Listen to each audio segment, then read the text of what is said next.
Morning broke over the city like it always did. Horns blaring, coffee brewing, people rushing toward deadlines they'd already missed. And through it all, Lena Brooks, Channel 9's rising TV reporter, was already on air, microphone in hand, perfect smile in place. She was known for her sharp questions and sharper tone. Lena Brooks, truth without sugar. That's what the promo reels called her. She had made a career of catching people off guard, turning ordinary moments into headline clips. That morning, her assignment was what she called filler news, a local cleanup initiative downtown. "We're covering Sanitation Week," her producer told her. "Feel-good story, human interest." Lena rolled her eyes. "You mean boring." Still, she went, hair flawless, heels clicking against the cracked sidewalk as she arrived on 3rd and Main. The city's sanitation crew was already at work, fluorescent vests flashing in the sunlight, brooms sweeping, trash bags rustling. And among them was one man who stood out. Tall, dark-skinned, probably in his 40s, humming softly as he swept the curb near the corner cafe. His name tag read Elijah. When Lena's cameraman set up, she approached him, microphone ready, that polite but condescending smile plastered on her face. "Sir," she began brightly, "how does it feel to be out here cleaning up after everyone else?" Elijah paused, leaning on his broom. "Feels fine, ma'am. Somebody's got to make the city shine." Lena chuckled. "But doesn't it get tiresome, doing this every day while people just walk past?" He smiled, unbothered. "No, ma'am. I figure every piece of trash I pick up makes life a little better for someone else. You do your job. I do mine." The cameraman bit his lip to keep from grinning. Lena forced a laugh. "Well, that's quite an attitude." He nodded. "Yes, ma'am. My mom used to say, if you sweep with love, even the street will remember you." I guess I believe her. Lena blinked, caught off guard by the simplicity of it. She was supposed to move on to the next crew member, but something about his calm confidence made her uncomfortable, like she was the one being interviewed. "Thank you for your time," she said briskly, signaling the cameraman to cut. As they walked back to the van, she muttered, "These people actually believe that stuff." But that night, when she reviewed the footage, she noticed something strange. Amid the noise and chaos of the city, Elijah's segment glowed with sincerity. There was something grounding in his words, something she couldn't dismiss, though she tried. Her producer decided to air it anyway. "We'll run it as a 2-minute segment," he said.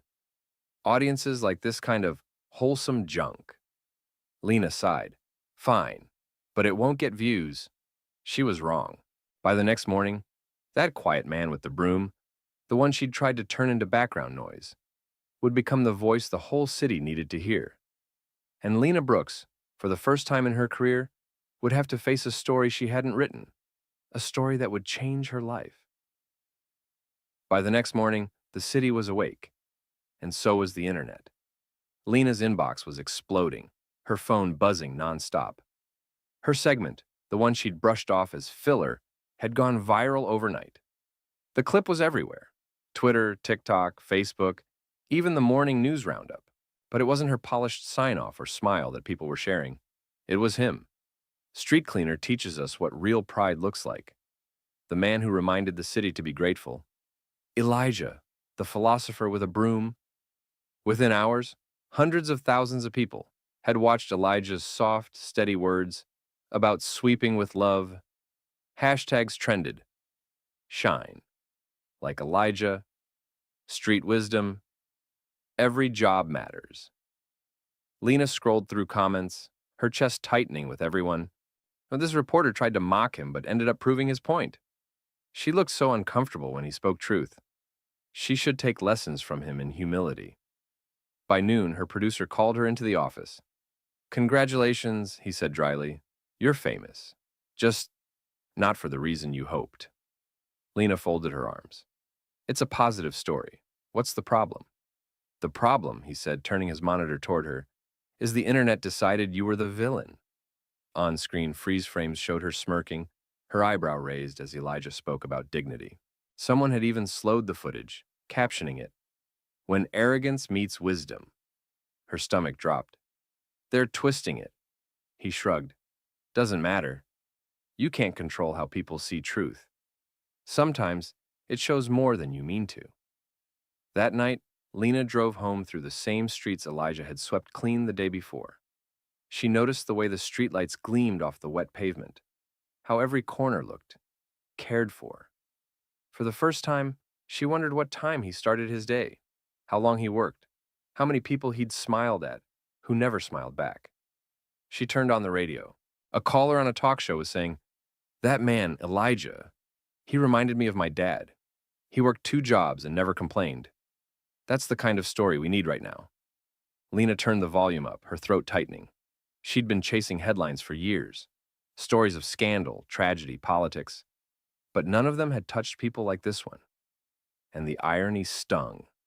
The story that had made her go viral wasn't about her talent or her toughness. It was about a man she'd underestimated. The next morning, when she arrived at the station, the receptionist grinned. "Hey, superstar, guess who everyone wants you to interview again?" Lena frowned. "Who?" "Elijah, the city's new favorite man." She hesitated. He agreed. The receptionist shrugged. He didn't say no. Said he'd talk, if you wanted to listen this time. Lena's chest fluttered with something she couldn't quite name. Guilt, curiosity, maybe even hope. She nodded slowly, then set it up. "This time, I'll listen." Outside the window, a street cleaner pushed his broom down Main Street, moving steadily through the morning light, the same rhythm, the same calm dignity. And for the first time, Lena Brooks realized she wasn't chasing a story anymore. The story was chasing her. When Lena arrived on 3rd and Main 2 mornings later, she wasn't wearing heels or her usual flawless makeup. Instead, she wore sneakers, jeans, and a soft gray sweater. No camera crew, no microphone, no producer breathing down her neck. Just her. Elijah was there as always, sweeping the same corner with that same unhurried rhythm. The early sun painted golden streaks across the pavement as he looked up and smiled when he saw her. "Didn't expect you to come without a camera," he said warmly. Lena smiled faintly.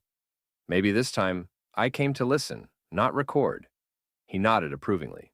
"That's a good start." For a while, they just stood there in companionable silence. Cars passed, pigeons fluttered, and the city's heartbeat hummed quietly around them. Finally, Lena spoke. "You've become, well, kind of famous," she said. "People are calling you an inspiration." Elijah chuckled softly. "Fame's just noise, ma'am. It fades. But kindness, that sticks around." She tilted her head, watching him sweep. "You really mean that, don't you?" "I do," he said simply. "I used to chase other things. Money, pride, what people thought of me. None of it filled me. Then life reset me." Lena frowned slightly. "Reset you how?" He leaned on his broom handle, eyes soft but far away. "Used to have a business, construction company. Did well until the recession hit. Lost everything, even my house. Worked 100 jobs after that until I found this one. People think it's low work. I think it's honest work. It's what gave me peace again." Lena felt her throat tighten. "So, when you said your mother told you to sweep with love, that wasn't just a saying, was it?" He smiled. "No, ma'am," she said. "If you do your work with love, you'll never be beneath anyone." Took me a long time to understand that. She swallowed hard, feeling a lump in her chest. "Elijah, I owe you an apology." He looked surprised. "For what?" "For how I talked to you that day. I thought I was the one with the story, but you—" She paused, her voice breaking. "You had the truth." He chuckled gently. "We all learn, Miss Brooks. Some just learn slower than others." They both laughed quietly, the tension melting into something lighter, something real. When she left that day, she didn't take notes or record sound bites. But she knew what she'd found. Not a headline, not a viral clip, but something deeper. A story about humility, grace, and the quiet power of people who make the world work while no one's looking. As she walked away, Elijah called out, "You know, Ms. Brooks, the street remembers when it's swept with love." She turned, smiling. "I think I finally understand what that means." That night, Lena sat at her desk, typing her next feature. But for the first time, it wasn't about conflict, corruption, or competition. The title glowed softly on her screen. "The Street Cleaner Who Taught Me to See." And as she wrote, her tears blurred the words, not from sadness, but from something long forgotten. Gratitude. The piece went live on a Sunday morning. No teasers, no flashy headlines, just a quiet upload to Channel 9's website. But within hours, it spread like wildfire. People read it, shared it, cried over it. Thousands of comments poured in. Finally, real journalism. This man's humility restored my faith. We walk past heroes every day. By evening, news stations across the country picked it up. The same networks that once aired Lena's sharp interviews were now broadcasting her heartfelt essay. The story wasn't just viral this time. It was transformative. Lena watched it unfold from her small apartment, coffee growing cold beside her. Her phone buzzed nonstop, not with scandal, but with praise. "You wrote something beautiful, Lena," her producer texted.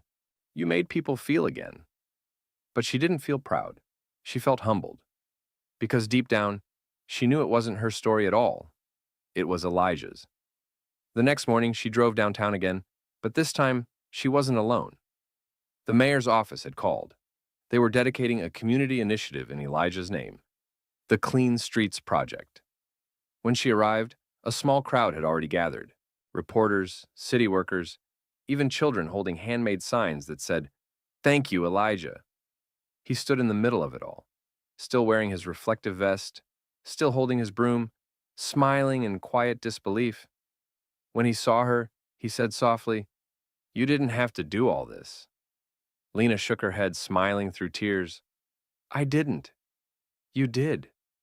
As the mayor handed Elijah a small plaque, the cameras flashed. But he didn't pose or puff up with pride. Instead, he spoke into the microphone with that same calm voice that had captured hearts across the city. "I'm no hero," he said. "I just do what my mama taught me, make the world a little cleaner than I found it. Maybe if we all did that, we wouldn't need heroes at all." The crowd fell silent, moved. Then, the applause came. Loud, genuine, unstoppable. Lena wiped her eyes, realizing she was witnessing something rare. Truth in its purest form. After the ceremony, Elijah walked over, handing her the plaque. "Keep this," he said. "It's as much yours as mine." She shook her head. "No, Elijah, you earned it." He smiled gently. "Maybe, but you gave it a voice." For a moment, the noise of the crowd faded, and it was just the two of them. A reporter who'd forgotten how to listen, and a man who'd reminded her what it meant to care. That evening, as the sun dipped behind the skyline, Lena looked out over the city streets. They gleamed in the twilight, cleaner, brighter, alive. And she whispered to herself, "The street remembers." Because now, she did too. Weeks passed, and the story of Elijah and Lena settled into the city's memory like a familiar song, one that people hummed when they needed a little light. It was no longer just a viral clip or a trending hashtag. It became something much quieter and more powerful. A reminder. Everywhere Lena went, people mentioned it. Cab drivers, cafe baristas, even strangers on the street. "That man with the broom," they'd say, smiling. "He's special." And he was. Elijah had become a local figure, but not in the way celebrities are. He refused every interview, every sponsorship offer. "I don't sell what ain't mine," he told Lena once. "The story belongs to everyone now." He kept sweeping, just as he always had. Only now, people stopped to help. Business people bending down to pick up trash, school kids bringing him coffee, shop owners greeting him by name. It wasn't pity. It was respect. Lena, meanwhile, had changed too. She still worked as a reporter, but her stories were different now. She no longer chased conflict for views. Instead, she sought out humanity, quiet acts of kindness, ordinary people with extraordinary hearts. Her audience noticed. The station noticed. The world noticed. One afternoon, she walked to 3rd and Main again. The air was cool, the sky a soft gray, the kind of day where light felt gentle instead of loud. Elijah was there, as always, sweeping near the corner cafe. "Back to your favorite spot?" he teased, glancing up with that calm smile. "I missed the story," she said, smiling. He laughed. "Stories don't live in headlines, Miss Brooks. They live right here, He tapped his chest. You just have to keep listening. They stood in silence for a moment, watching the city move. People rushing, children laughing, life continuing. And for the first time, Lena noticed something she hadn't before. The way the wind carried the faint sound of Elijah's humming through the street. She asked quietly, "What are you singing?" He smiled. "Something my mama used to hum when the world felt heavy. It helps me remember that no matter how dirty life gets, you can always make it shine again." Lena blinked back tears. "You know," she said softly, "I used to think stories were about what people do. But you taught me they're really about who they are." Elijah nodded. "Then you've become a real storyteller." The clouds shifted, a soft light spilling across the street. Not a beam, not a spotlight, just the simple brightness of an honest day. And in that quiet corner of the city, where a broom once met a microphone, two people who'd started on opposite sides of a story stood side by side. Proof that sometimes the most powerful news isn't the one that breaks the world open. It's the one that helps it heal. That evening, Lena filed her final piece about Elijah. The title read, "The Man Who Made the City Shine." And as the first readers opened it, far below their windows, a steady rhythm of sweeping could still be heard. One man, one street, one small act of love that kept the whole world just a little cleaner.